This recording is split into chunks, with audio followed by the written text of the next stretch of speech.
Salut, moi c'est Karen et dans la vidéo suivante, j'explore avec vous la nouvelle boîte de crayons de bois de Stabilo.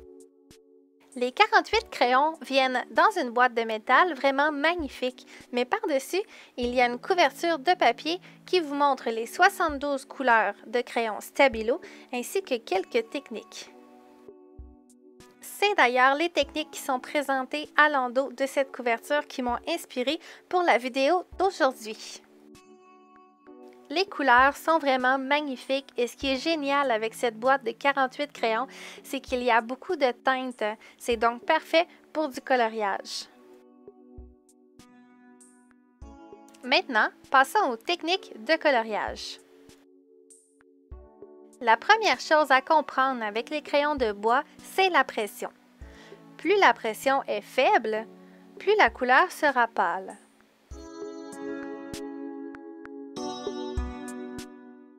Et à l'inverse, plus la pression est forte, plus la couleur sera foncée.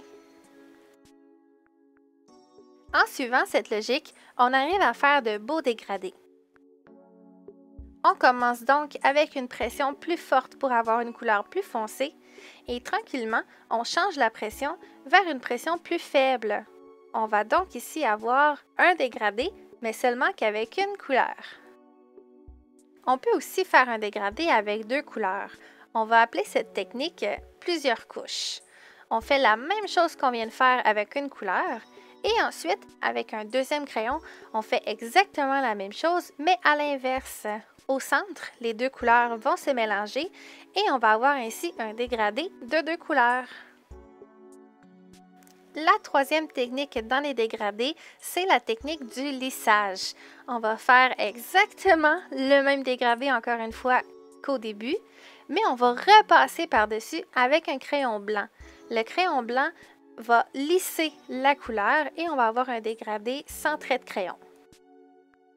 Ensuite, voyons la technique de la lumière et de l'ombre. Pour s'y faire, je fais des ronds puisque selon moi, c'est plus facile à comprendre avec cette forme-là. J'attire votre attention sur le mouvement de ma main lorsque je colore le cercle. Je le colore presque en entier, mais je laisse une zone blanche dans le haut qui va ainsi agir comme une zone de lumière.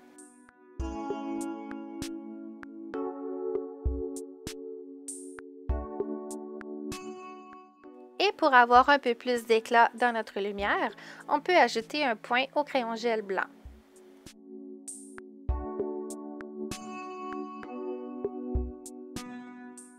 Pour faire de l'ombrage, on va utiliser exactement la même technique qu'on vient de faire pour la lumière. Donc, on va colorier la surface ou un cercle comme ici, en s'assurant d'avoir une partie plus pâle et une partie plus foncée.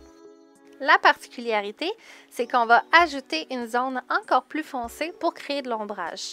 Et pour y arriver, on va utiliser un crayon noir simplement. Et voilà, si ce n'est pas déjà le cas, vous allez devenir vous aussi des pros du coloriage. Maintenant, je vous montre quelques techniques pour remplir des surfaces. La première technique, c'est la technique de la hachure. Vous pouvez passer plusieurs fois avec différentes pressions de la main pour créer des hachures différentes. Cette technique est idéale pour les poils d'animaux. La hachure mixte, c'est exactement le même principe, sauf qu'au lieu de toujours hacher dans le même sens, on va les faire dans un sens différent. Cette technique est idéale pour les textiles. Ensuite, on a la technique de la texture. Il faut simplement faire des petites lignes en y allant dans un sens aléatoire. Cette technique s'apprête pour à peu près n'importe quelle matière, mais plus particulièrement des sols, donc de la terre ou du gazon.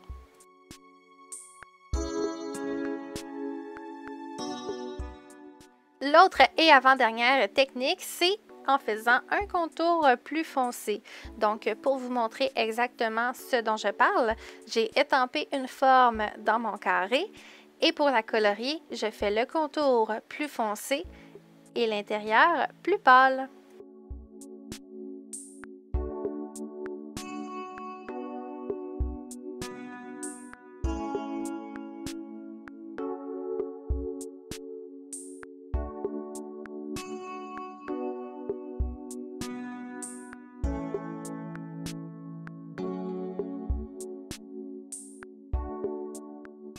La dernière technique, c'est en faisant un mouvement circulaire en continu avec la main. Ça fait un effet de petits cercles qui s'entrecroisent les uns des autres. Cette technique est particulièrement idéale pour les cheveux d'humain. Et voilà, j'espère que vous avez apprécié la variété de techniques que je vous ai présentées aujourd'hui. Bien évidemment, il y en a 1 million d'autres, mais si vous êtes nouveau ou nouvelle dans le coloriage au crayon de bois, je vous invite à prendre une feuille blanche et à essayer les techniques que je vous ai présentées dans la vidéo aujourd'hui pour vous familiariser avec les crayons. Je vous laisse maintenant sur le coloriage en accéléré de l'illustration du mois de mai dans mon planificateur créatif. Illustration qui a été faite par Nathalie même, propriétaire de Chaque Jour Compte. Et j'utilise les techniques que je vous ai présentées dans la vidéo aujourd'hui. Je vous lance un défi, celui de trouver quelle technique j'utilise à quel endroit. Sur ce, bon visionnement et à la prochaine!